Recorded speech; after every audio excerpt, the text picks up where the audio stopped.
Purchase your tracks today.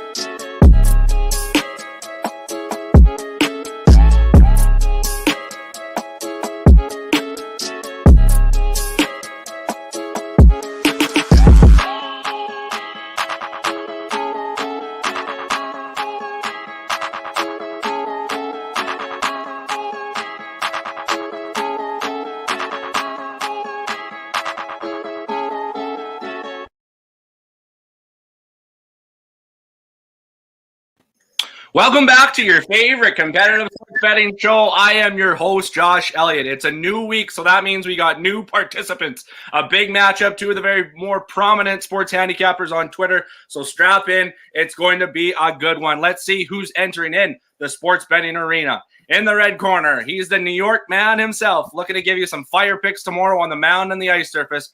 He's Brian Russ' biggest fan, I would say. You can follow him at the Odds Father, Nicky G. How's it going, Nick? Everything's going great, man. I wish somebody around here could get Brian Rust in touch with him for me. I want to make this guy money at all the marketing, but I appreciate you guys having me. This is awesome. The show is awesome, and it's definitely a cool thing you got going on. So the more and more we can, get it out there so people can see it, even better. And hey, if I win, icing on the cake, Absolutely. No, we're very, very excited to have you on, Nick. One of the better handicappers out there, but you're going up a great handicapper as well. This is going to be a great matchup. In the blue corner, this man loves sports gambling so much, he has his own betting website. Look at him bringing in some winners on the soccer pitch this weekend. He's got one of the best beards in the game. You can follow him at DGens United. Leo, how's it going, Leo?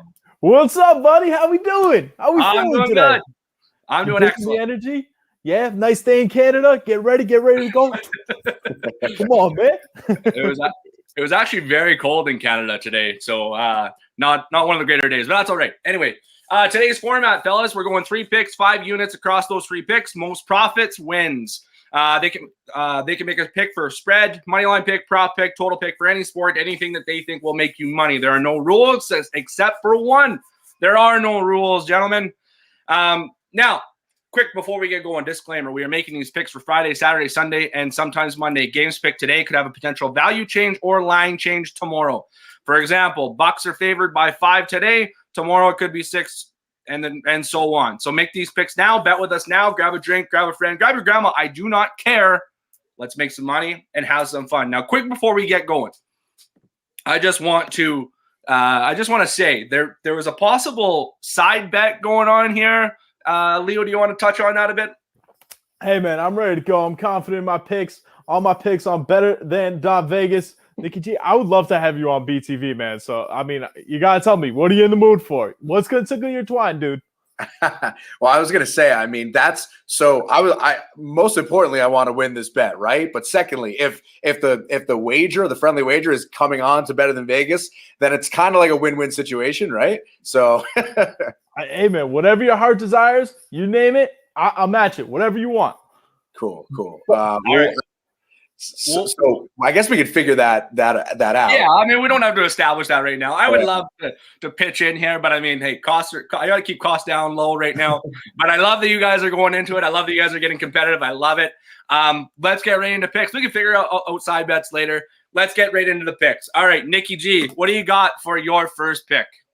So my first pick, and this is kind of something that's not really my bread and butter. I mean, usually when I look at games, I love to look at prop bets inside the game because I think as a degenerate and as a gambler like we all are, your first instinct is to look at the lines, whether it's a spread, a puck line, a run line, whatever sport it is.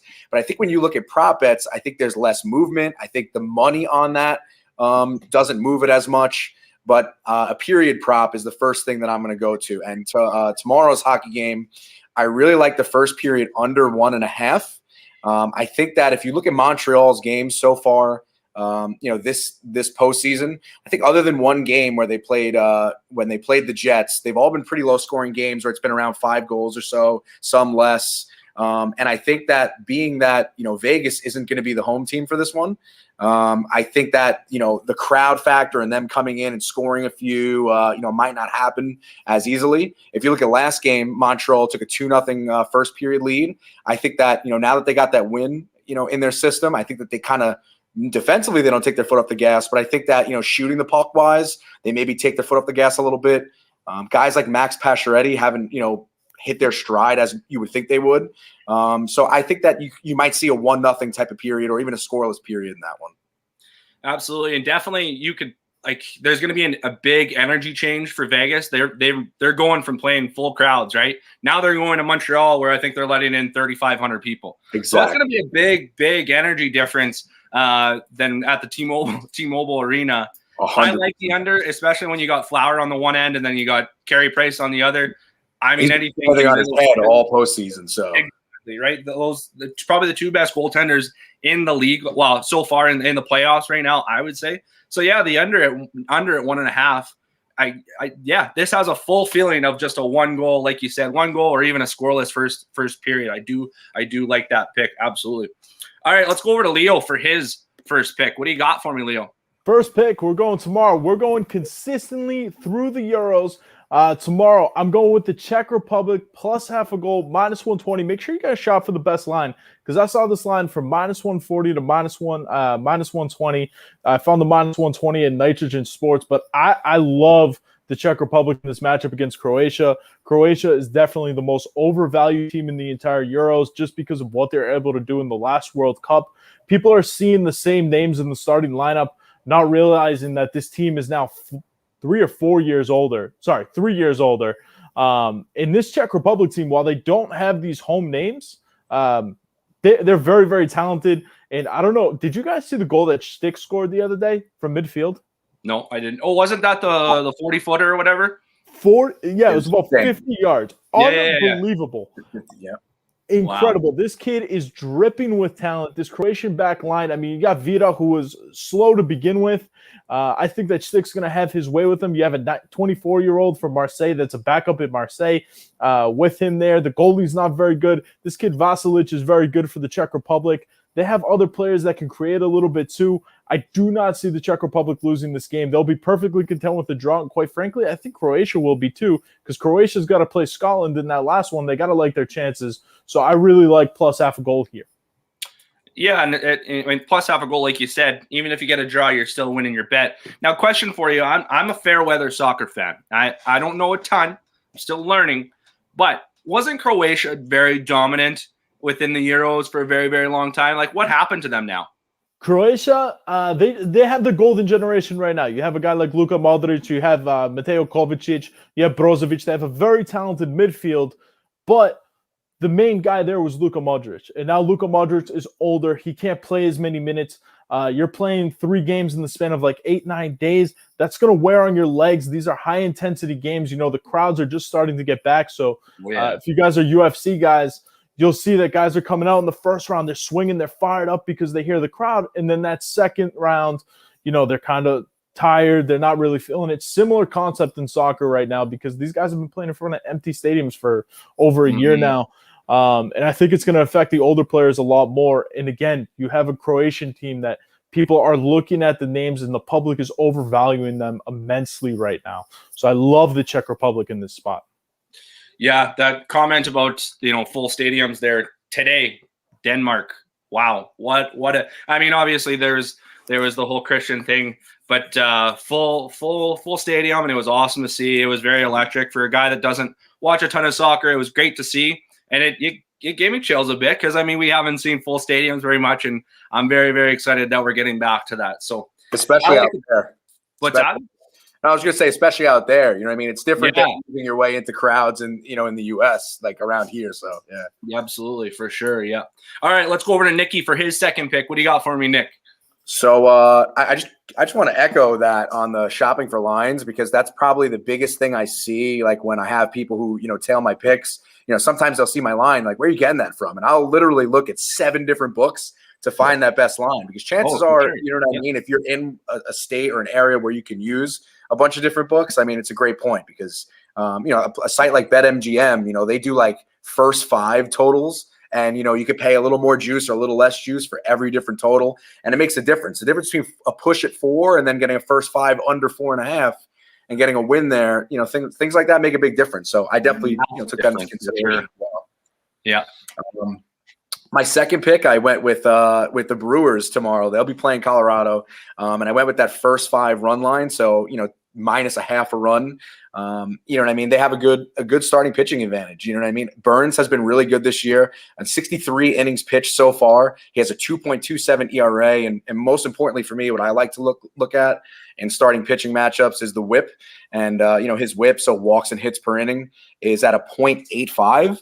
I mean, so not even 1, and not even really that close to 1, you know, per inning. And a place like Colorado and Coors Field, I think Milwaukee, a team that's been swinging the bat a lot better as of lately. They've been one of the hottest teams to bet on.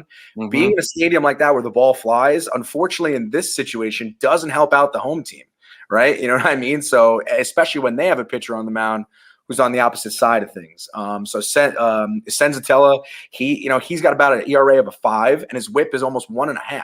I mean, so you're looking at a huge disadvantage, you know, for them, for how many, you know, batters touch the plate. And in a league where you're going to have the pitcher, you know, batting, you know, every couple innings, it makes even a bigger difference to me. So in NL rules, no DH, stadium where the ball flies a little bit, I think just to be up by 1 run in the first half, I really love Milwaukee in the spot. So, yeah, I agree with you. Colorado, though, I mean, in the last 2 weeks, in the month of June, actually, they've been actually top 5 in batting average. Kind of surprising considering what they've done just like in the month of April and May. So now they've brought it. Milwaukee's offense has been a little lackluster as of late. Does that worry you at all? Like, I mean, could you see them have a little bit of a slow start, or do you think they're going to get right off the gates? I think that this, you know, being the fact that it's in Coors Field, like, I don't think they'll be at as much of a disadvantage swinging the bat, and that's where I took the starting pitching in for a factor. So I basically kind of looked at it as like, I think that they'll be able to swing the bats well in this situation, going up against that starting pitching.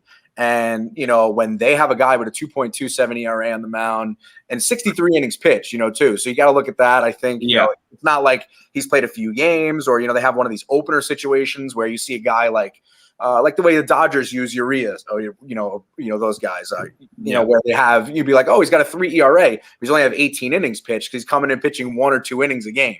So I do really like that, the situation for them. And, you know, their schedule as of late has been a little weird, but I've been making a lot of money on them lately because it seems the games they do win, you know, they've been favorites of minus 150s, minus 160s. Yeah. And not minus 250s, even when the pitching matchup or just the matchup in general would tell you that. Yeah, no, I definitely agree with you. I do like the Brewers. I hope they kind of turn it around. They're one of my favorite teams out in the NL, so I do like the pick for sure. All right, so that brings us to the halfway point of the show, and you know what that means. It is the player pick of the week. When shopping online, www.playergolf.com. Make sure you use promo code BETTHEOVER for 20% off. I'm wearing the hat, obviously. I'm always wearing the hat. I got some more stuff from them. Make sure to check them out. I had a couple people actually text me today from our supporting handicapper group. They're wondering, where can I find James's picks hat that he had? So I definitely directed them. They got some sick stuff. Make sure to check them out. Also golf accessories, athletic wear. They got great items. So the player pick this week is going to be the Oakland Athletics. I apologize, Nick. The Oakland Athletics money line plus 110 for 2 units against the Yankees. I am a Yankee hater. I apologize. I hate and this might be an emotional pick. It might quite possibly be, but Oakland Athletics have been hitting the ball pretty well as of late. They got their guy Caprielin. Caprielin? I don't know how to pronounce it. Anyway, Caprielin's on the mound. He's been really good. 2.51 ERA, a whip just over 1. He's been lights out. He's facing actually a lineup that I think hasn't been very good. They haven't really gone into stride yet. Even DJ LeMahieu doesn't look like himself. No. So I like Oakland to absolutely – no, I don't want to say absolutely dominate, but I think they're going to control this game from the first inning and right on. James Talon, is it Taylor or Talon? I never – Talion. Talion. Yeah, they call him Tyone because Oh, he's yeah. double L, baby. double L in Spanish is like, that sound. But I mean, Yeah. you look at him, he's not so Spanish looking. Yeah, exactly. Yeah. Anyways, he's going for the Yanks. He hasn't really, and correct me if I'm wrong, he hasn't been all that great since he's came over from that Pirates trade, right? He's been their worst starting pitcher. I mean, Yeah. I don't take any offense to the Yankee hate. You know what I mean? It comes with the territory. He's been their worst starting pitcher, and this is a game that honestly, every night, not to interrupt your analysis, but every night on top of the picks that I make, I always throw one parlay where I put like a half a unit or something small, even sometimes 1 unit if I'm feeling it, on just like a bunch of underdogs. Mm-hmm. And this is one where if you can get plus money value here, Oakland's been as hot as can be. The Yankees haven't been. They've had some injuries, a lot of guys that aren't in the lineup. And then on top of it, Tyone's going for them. So I like the pick. Yeah, no, I mean, it's my pick, right? So not a whole lot to add here, guys, but nobody should ever have to apologize for hating the Yankees or anything New York. It's okay. It goes with the territory. Everybody knows it. I'm from Boston. I mean, New York, you guys are cute. You guys don't win a whole lot. So go, guys. A lot of Yankee hate on here. I love it.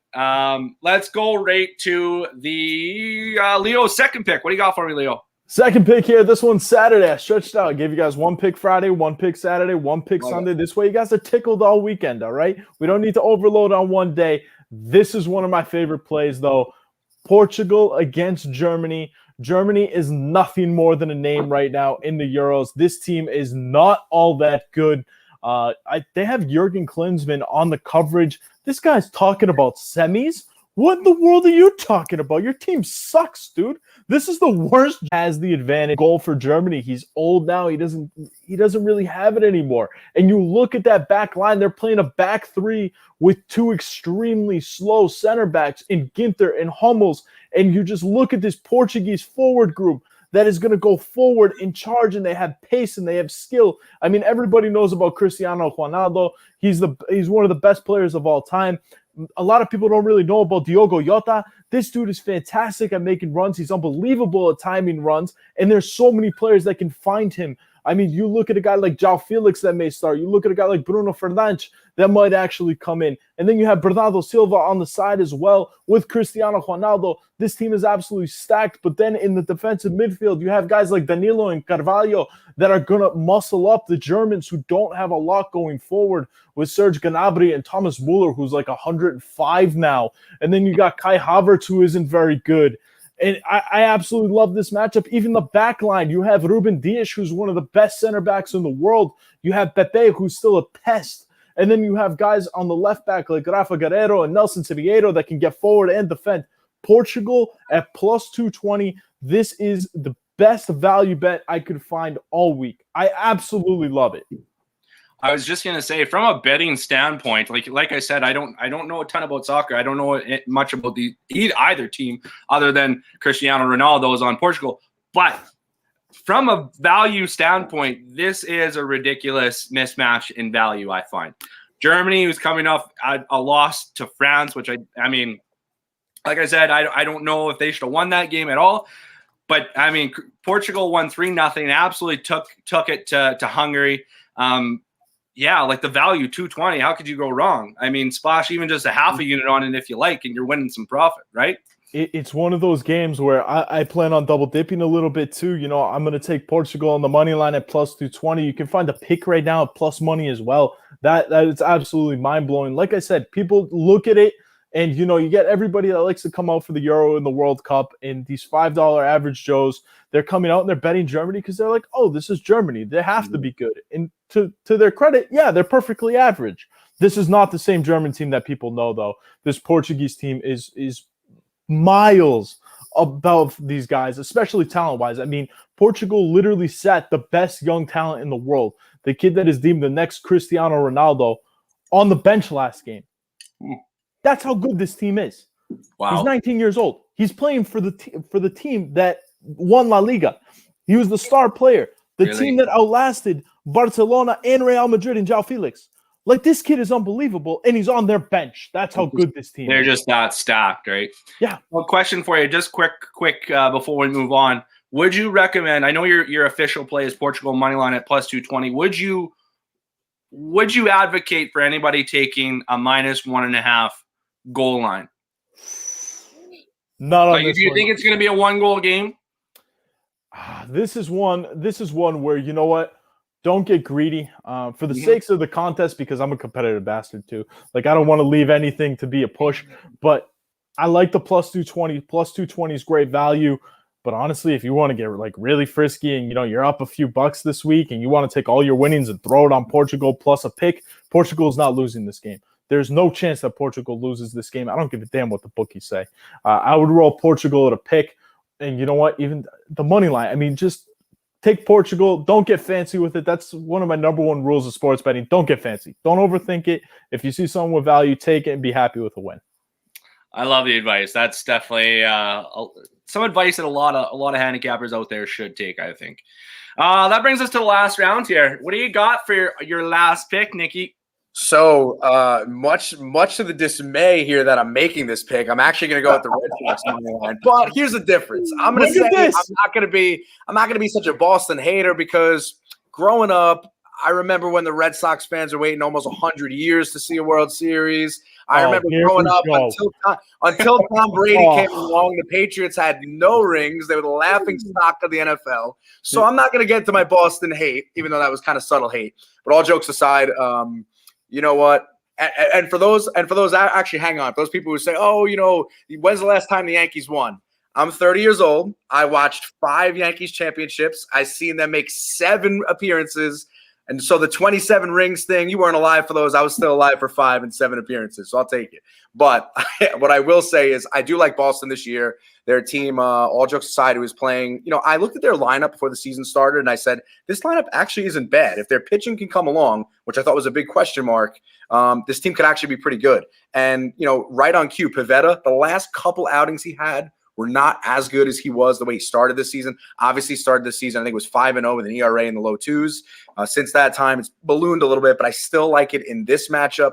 I think the Royals are a team that they're too streaky. They'll have a few good games. They have a few bad games. I think the Red Sox bats come alive. I mean, they'll be going up against a starting pitcher who, albeit it's only 2 innings pitched, so it's kind of completely opposite of what I preached on my Brewers bet. But still, his ERA was 36. He got completely shelled his last outing. And I think when you get completely shelled your last outing, and now you go up against a team like the Red Sox, who's swinging the bat as well as anybody, with Pivetta on the mound, who still proved that, I mean, he might have the second best ERA in the rotation now, I believe. It's not first anymore, but he's kind of like their ace almost. He's upside, yeah. So I do like that pick. So to get them money line for only -135, I mean, when I see a team that I think should be favorite -160, -155, and you can get them at, laying -135 in some books, it's early. I'm sure you'll be able to find -125, 130 tomorrow if you really search even further. I just think that there's value there. So I do like the Red Sox. I like the way they're swinging the bat. I like Pivetta on the mound. That's simple. Keep it simple. And like you said, KC's probably one of the more streakier teams in the MLB right now. They've been just absolutely atrocious at times. Like even at their worst, they're just horrible. Yep. And yeah, Boston's been playing well. They've been swinging the bats pretty well. When you got Pivetta on the mound, it's pretty tough to bet against him. And when they're playing a shitty team, I mean, I don't toss around the word lock very, very often, but I mean, he's been pretty good so far this year, and I do like that value. I think that will change by tomorrow. So if you have the line at -135, I would recommend betting it now, because I think it will change, probably upwards of -150 by the time you get it. Even then, I don't hate the bet or hate taking the value there at -150. But yeah, right now it's -135, so I would jump on it as soon as you can. So All right, Josh, I'll over Leo. What's that? One thing to hop in here. Yeah, absolutely. I love Nikki's like little soliloquy on like why Boston, subtle hate. You know what I love about this is that it's the New York thing is that it's never about how good New York is, because New York hasn't been good in a little while in pretty much any sport. I mean, the Yankees are meh, fine, whatever, cool, dude. By the way, you look good for 30, kid. But it's always, let me hate on your fan base, and let me hate on never why ours is so good. Like, if you ask a Boston fan why they're so good, we'll be like, oh, Celtics won a title. Bruins have been awesome for years. I mean, outside of the fact that Tuca sucks, the Red Sox do what they do. Wait. One quick timeout, because the last time the Celtics won a title, the Yankees have won one since, right? The Yankees won one a year after the Celtics won. What's your point? Well, you're saying that When's the the last Yankees time the have been Knicks mad. won? No one in New York has won anything since. No. I didn't say you guys haven't won anything. You guys have won something. Okay, you guys get a participation trophy. At some point, you're bound to win something. You're a huge market. Congratulations, you won one. When's the last time the Knicks made the playoffs? Not made the playoffs, I'm sorry, but did something in the playoffs. 2021, they made the playoffs, Leo. Yeah, I got excited there. When's the last time they did anything in the playoffs?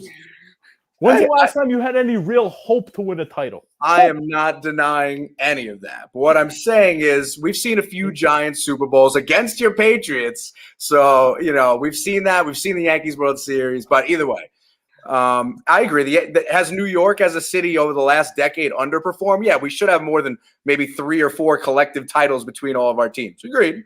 But I've still seen enough in my lifetime to be happy about it. For the record, I'm a Dolphins fan, so my football. Oh, you really? All right, fair enough. Well, you came out Boston. I don't blame you for choosing a different team other than the Jets and the Giants out east. So I don't blame you taking the Dolphins side. Let's go to your last pick there, Leo. What do you got for me, bud? Quick question, Nikki. You Italian? Just a little bit now. Yeah, I am. I am almost. I think I'm 75% Italian. Not 100%, but yeah. That's it. That's disappointing. But I'm actually going against your Italians here. I'm going with the Welsh team. You an Italian? I actually love this bet. Love this bet. Yes. I'm actually not. I'm not Italian, but I named my kid Vincent. So I mean, does that make me Italian? You get grandfathered in. Don't give him hope. Don't give him hope. But no, I love Wales here. You're getting Wales at plus half a goal. Now you're getting against you got 2 extremely defensive-minded teams here, and more importantly, a draw does both of them the job. I mean, a draw gets Wales through automatically with no worries about having the 3rd place ranking and all that nonsense. Okay. And then you have Italy, a draw for them gets them through in 1st place. That's the best that you can do anyways. And again, you have 2 defensive-minded teams here. The Italians, I haven't been high on this team. I know that they've won their first couple games by a grand total of 6-0. Yippee, woohoo. I'm not overly thrilled with this team, especially now that Chiellini's out. Marco Verratti's not going to play in this game. I can almost guarantee you that. And then this Welsh team, while I like them defensively, they're a little bit too defensive for me. I don't think that they're going to get up. I don't think they're going to score. I don't hate the under in this game, but getting Wales at plus half a goal, plus 180. I mean, sign me up, coach. Sign me up. I'm ready to play. This is a no-brainer and a half. It's only for a unit, but that's just because I ran out of units when it came to my 5. I love this play. So question for you. Like I said before, don't watch soccer very much. I've never considered Wales a big powerhouse in the soccer game. Have they been a surprise this year, this far into the Euro 2020, or are they playing up to what they're supposed to be? To an extent, they're a little bit surprising. I mean, to be fair, they've also been a bit underwhelming for years, so it's like you kind of expect them to be underwhelming, but they're actually playing pretty well right now, and they still have a superstar in Gareth Bale.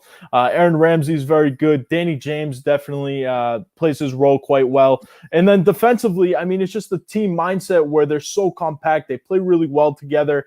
And again, you're going against an Italian team that, yes, while they're a lot of fun to watch moving forward and stuff, they don't have a pure goal scorer. I don't care what Ciro Immobile is doing right now. I know he's got 4 and 4. This dude has never scored consistently at the international level. So I really see like 0-0, maybe 1-1 at most. I mean, I love this play at plus 180. Well, there you heard it there, everybody. Wales plus 0.5 at plus 180 for 1 unit. That brings us to the end of the show, guys. I really appreciate you coming on. I'm just going to do a quick sign-off for you and then confirm picks. So, Nick, you're rolling with the Vegas Golden Knights, Montreal, first period under 1.5 at minus 140 for 1 unit. Milwaukee Brewers, first 5, run line 0.5 at plus 125 for 2 units. And Boston Red Sox, money line minus 135 for 2 units. Is that all correct? And where can they find you? That's all. It's all correct. So, I mean, I'm not as active on Instagram. Obviously, they follow you guys on Twitter. That's the same place you can find me. Handles right there. Love it. At the Odds Fathers. I listen, I appreciate anybody who follows. My DMs are always open. I love to interact. I answer anybody who writes back to me, whether it's love, whether it's hate, whatever it is. I'm here for it. I'm here for a good time. So I appreciate you guys, again, having me on. And by the way, I love the picks I'm going up against as well. There's a lot of value to them. I went safe instead of going for like the plus money. I was like, you know what? Let me just try to, make sure I don't maybe try to stretch something into plus money to make it up and see if I can go 3-0 instead of, but I actually love the picks I'm going up against. And I think if anybody's betting and they're listening to what we're putting out there, all three of our picks, including the Oakland pick, I would take every single one. Yeah. I mean, I'm kind of the same way. You look at these and like, I like mine a little bit better, and mine are going to come in a little bit. I'm going to win this thing here, Nick. But no, your stuff is sound. All your stuff is proven. Everything's on Twitter. Sorry, yeah, I was just going to say, I know this is a competition, but hey, we're here to give the viewers winners. And if both of you guys go 3-0, it comes down to profits. We've done our job, right? So, I love the camaraderie. I love the competition between you two. But the main goal is we're here to give the viewers winners. So Leo, you're rolling with Czech Republic at plus 05, at minus 120 for 2 units versus Croatia. Portugal money line plus 220 for 2 units, and then Wales plus 0.5 at plus 180 for 1 unit. Is that all correct? And where can they find you? That is correct. You guys can find me at DGens_United on Twitter, but make sure you guys head on over to betterthanvegas.com. All right, we're tearing things up. We got a ton of stuff over there, and you were mentioning profit, dude. Something tells me you made a little bit of profit last week. Care to share?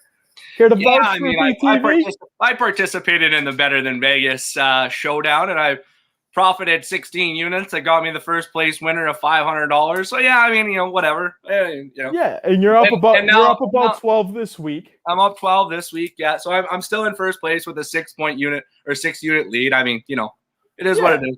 It's Don't be humble. That's big time. Yeah, dude, that's big time. Listen, dude, I'm the 10-time champion, but if you can get to 2, that's good. Hey, if I win this week, that's 2 for 3. You won 10. Like, how many Stanley Cups did the Montreal Canadiens when there was 6 teams? The Yankees have won 27 championships over 200 years. All right, dude. So I don't want to hear it. They've won 27. Well, and I've been your host, Josh Elliott. And like I said, the player pick this week is Oakland moneyline plus 110 over the Yankees. Thanks a lot, everybody, for joining us. Thanks, Leo. Thanks, Nick, for joining me. This has been a great episode. Let's hope each of you go 3-0 and we win some money. Yes, sir. Let's do it. Everybody have a great weekend.